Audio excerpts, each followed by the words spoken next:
नमस्कार मंडळी. अखेर डॉक्टर छाया महाजन.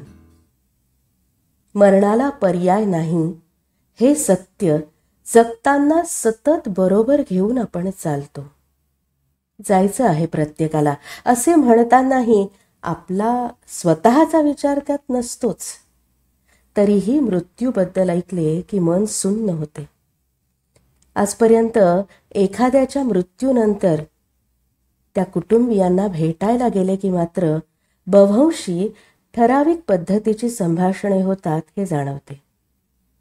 10 मिनिटांपूर्वी माझ्याशी बोलले हो, किंवा मला हाक मारली, पाणी द्या म्हणाले, किंवा विष्णू सहस्रनाम घेत होते, किंवा अमक्याकडे जाऊन येतो म्हणाले हो, किंवा या किंवा पुढे इत्यादी इत्यादी खऱ्या अर्थाने लिहायला पाहिजे इतक्या पद्धतीचे संवाद ऐकायला मिळतात. महात्मा गांधी मरणा अगोदर हे राम असे म्हणाले होते का, असा प्रश्न मला पडतो. गोळी लागल्याचा धक्का किंवा शारीरिक वेदना यातून कसे उद्गार बाहेर पडतील. पण अर्थातच त्यांची थोरवी इतकी की दडपून जाऊन मला पडलेला प्रश्नही मी दडपून टाकला. त्याला आणखी एक कारण माझी आजी. ती अतिशय बुद्धिमान होती.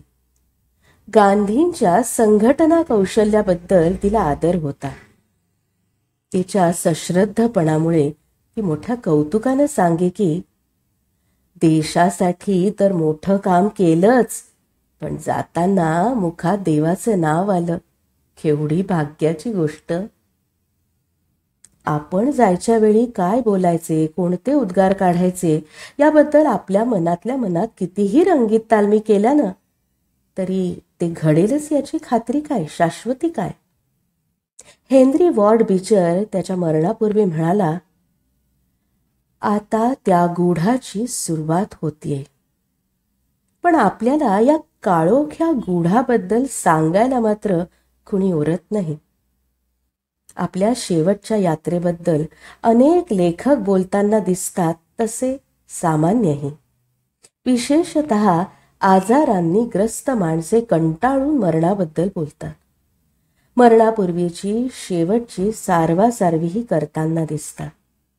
आपलं आपलं म्हणून आयुष्यभर सांभाळलेली चीज वस्तू देऊन टाकताना दिसतात. शेवटची वाक्यही बोलून होतात, पण कधी कधी मरण हुलकावणी देऊन निघून जातं.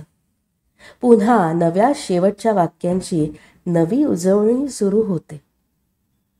पण भगतसिंग, मंगल पांडे यांच्याबद्दल काय? ते तर जाताना भारत माता की जय म्हणालेत.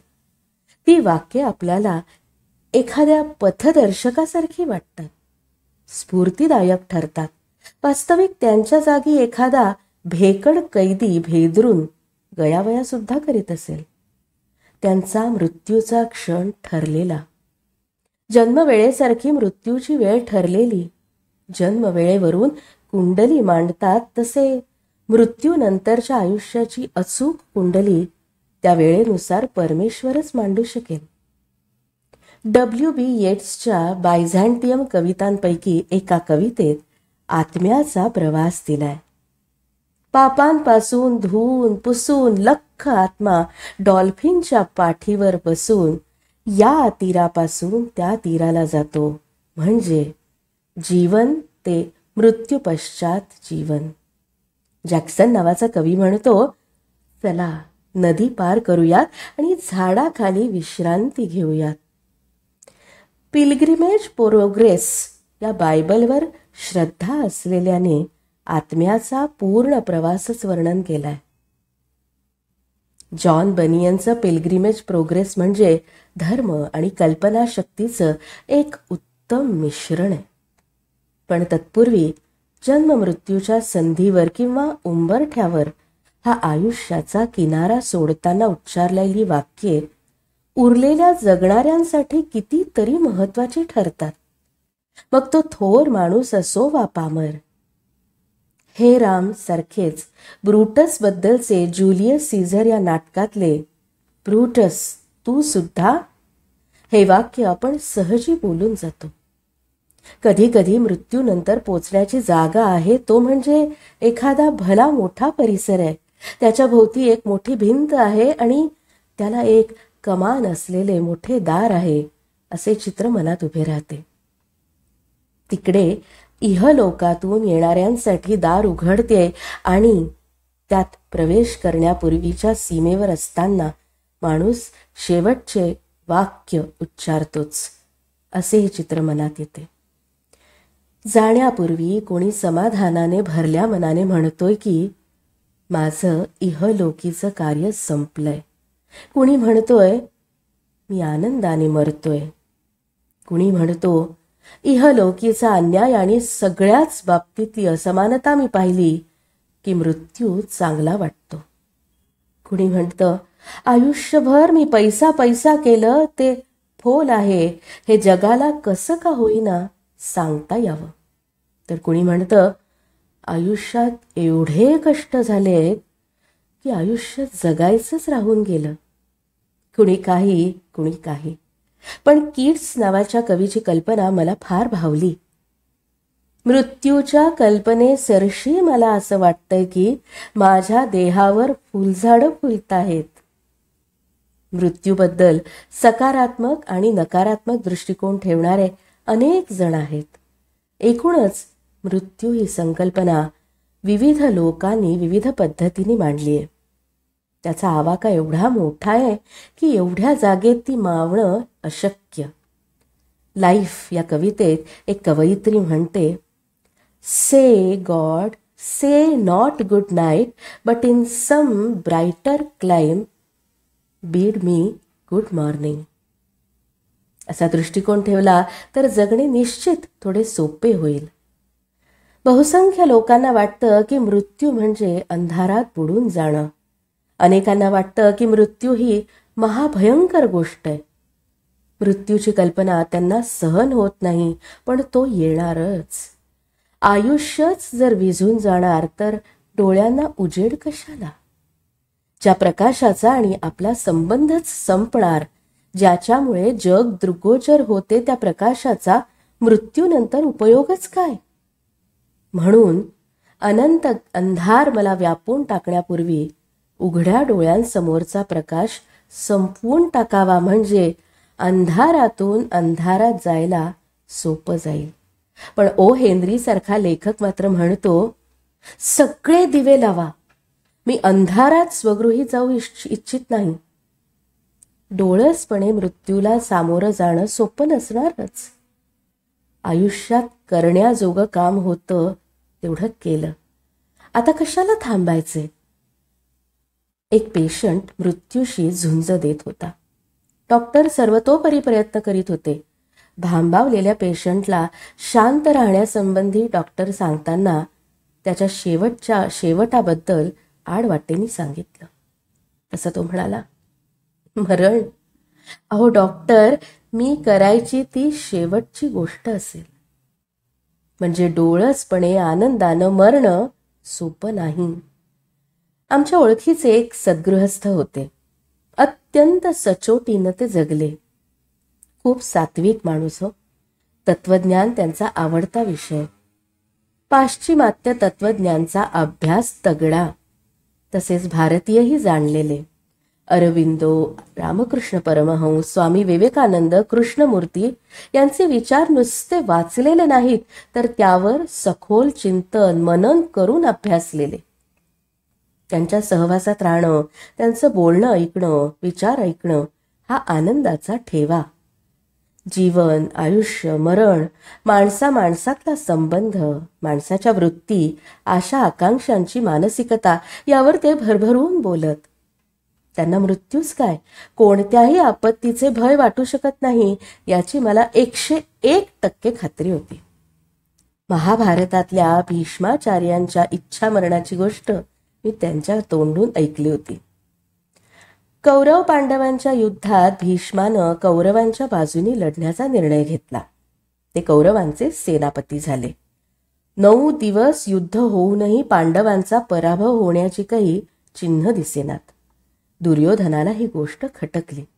भीष्म म्हणाले, मी उद्याही पृथ्वी पांडवरहित करीन आणि तसे न झाल्यास पांडव नसतील अशा जगात मी जाईन. शब्द दिल्यानुसार भीष्मांनी हजारो वीरांना ठार केले, पण अर्जुनाने शिखंडीला आड करून बाणाचा वर्षाव केला. भीष्म 2 गोष्टींबरोबर लढू शकत नव्हते. एक पंडुपुत्रांचे अवध्यत्व आणि दुसरे शिखंडीचे स्त्रीत्व. ते इच्छामरणी होते. त्यांनी देवांचे, आकाशस्थ ऋषी आणि वसूंचे युद्धातून मन काढ हे बोलणे ऐकले आणि अर्जुनावर चढाव करण्याचे सोडून दिले. अर्जुन आणि इतरांच्या बाणांनी त्यांचे शरीर अतिविद्ध झाले, छिन्न भिन्न झाले. 2 बोटे ही जागा शरीरावर राहिली नाही. थोडा दिवस उरलेला असताना पूर्वेकडे तोंड करून ते रथात खाली पडले. मात्र सर्व अंगभर बाण ऋतून बसल्याने त्यांचे शरीर भूतलाला शिवले नाही. ते तसेच बाणांच्या शय्येवर अधांतरी राहिले. त्यांनी अंतरिक्षातली दिव्यवाणी ऐकली. गंगेने हंसरूपाने महर्षीस पाठवले. ते भीष्म सन्निध जाऊन म्हणाले, सर्व शस्त्रधराग्रणी नरव्याघ्र गांगेय सांप्रत दक्षिणायन असतात, देहावसान करीतो की काय. त्यांनी उत्तर दिले, मी प्राण धरून आहे. सूर्य ज्यावेळी उत्तरेला जाईल तेव्हाच मी प्राण ठेवीन. समर्थ पित्याने दिलेल्या वरामुळे मी स्वच्छंद मरणी आहे. उत्तरायणा पावे तो प्राण धरून ठेवतो. आणि खरोखरी भीष्माने बोलणे खरे केले. त्या शरशय्येवर भीष्मांच्या मनात काय येत असेल. पीडा हा तर भागच नव्हता.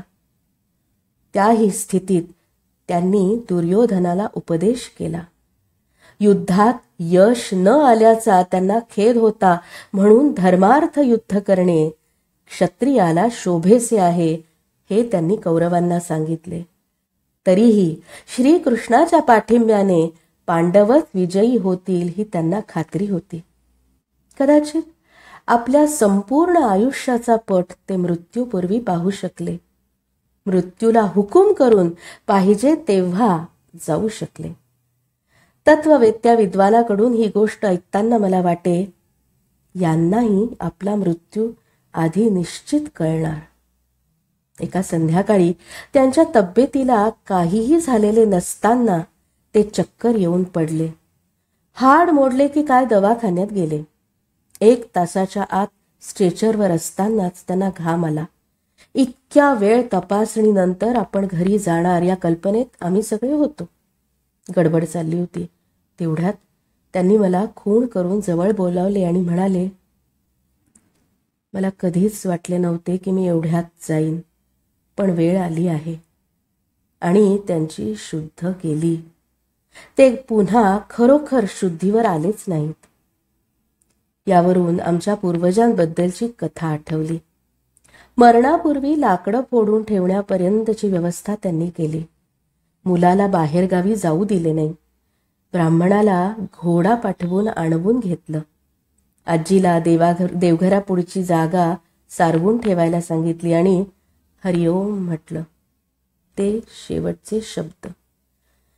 कुठेतरी गांधींनी म्हटलेलं राम आणि पूर्वजांचं हे हरिओम, काकांची विष्णू सहस्रनामाची पुटपुट, यावरून जे जोसेफ ॲडिसन यांनी म्हटलं त्याची सत्यता पटते.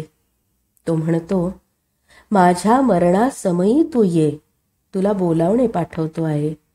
एक ख्रिश्चन कसा जातो ते बघ. मरण अखेर स्वतःच्या धर्माशी, पर्यायाने देवाशी वा त्या अंतिम सत्याशी शब्दाने नातं जोडल्यानंतर इतरे जनांमध्ये त्यांच्याबद्दलचा आदर आपल्यातल्या खोलवर रुजलेले धर्मसंस्कारच दाखवतो ना. आक्रंदत या जगात पदार्पण करून जीवनानुभव घेऊन सुखे मृत्यू स्वीकारणारा विरळाच. जीवनाचा दोर तुटू नये यासाठी आटापिटात जीवन आसक्तीचेच द्योतक आहे. मग ती आसक्ती पृथ्वी तलावरच्या कुठल्याही गोष्टीची असू शकेल. सत्ता, पैसा, स्त्री, नाती, अगदी काहीही. म्हणून अतीव अलिप्तपणे आणि भरल्या मनाने आम्ही जातो अमुच्या गावा, अमुचा राम राम घ्यावा म्हणणाऱ्या तुकोबांच्या पोटी जन्माला घाल म्हणावेसे वाटते. धन्यवाद.